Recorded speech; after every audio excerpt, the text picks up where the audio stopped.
Hi అండి, అందరికి నమస్కారము.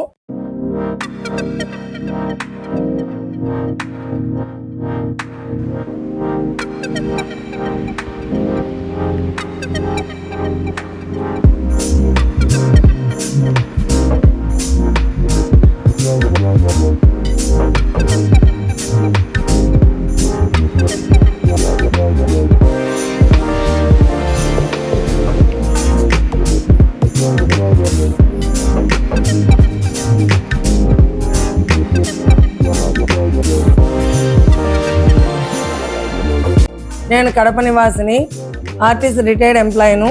15 ఏళ్ళ నుంచి ఈ పూసల అల్లకము, ఈ క్రాఫ్ట్ నేను నేర్చుకున్నాను. మీకు కూడా ఈ క్రాఫ్ట్ ద్వారా నేర్పిద్దామని నేను ఒక ఛానల్ క్రియేట్ చేశాను. ఈ ఛానల్ ద్వారా మీరు నేర్చుకుంటారని భావిస్తూ దీన్ని సబ్స్క్రైబ్ చేస్తారని, ఓకే చేస్తారని మీకు అందరికీ ధన్యవాదాలు.